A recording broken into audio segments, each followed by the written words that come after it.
পরিস্থিতি অনেকটাই নিয়ন্ত্রণে, ধীরে ধীরে ছন্দে ফিরছে মুর্শিদাবাদ। চলছে যৌথ বাহিনীর টহল, স্পর্শকাতর এলাকা চিহ্নিত করা হয়েছে, জনজীবন স্বাভাবিকের পথে। পাশাপাশি যৌথ বাহিনীর অভিযান চলছে। মুর্শিদাবাদে অশান্তি নিয়ন্ত্রণে এলেও পরিবেশ এখনো থমথমে। এখন স্বাভাবিক সব রাস্তা চলাচল চলছে, টোটো যাচ্ছে। তারপর আমাদের সামনে মন্দির, ঠিক আছে সবাই। দোকানেও আমরা দোকান সুভদ্রাদেবী হোমিও তুলে নিই, আমাদের ওষুধের দোকানটা খোলা হয়ে গেছে। ঠিক আছে, পরিস্থিতি এখন ঠিক আছে, কোনো সমস্যা নেই। ধুলিয়ান এখন স্বাভাবিক। হ্যাঁ, সব স্বাভাবিক, ঠিক আছে। এই কত লোকের রান্না হচ্ছে এখানে?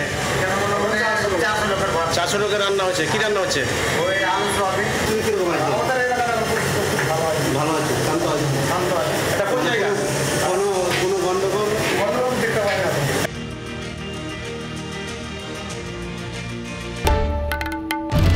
বাংলার আওয়াজ, বাঙালির আবেগ, জি 24 ঘন্টা।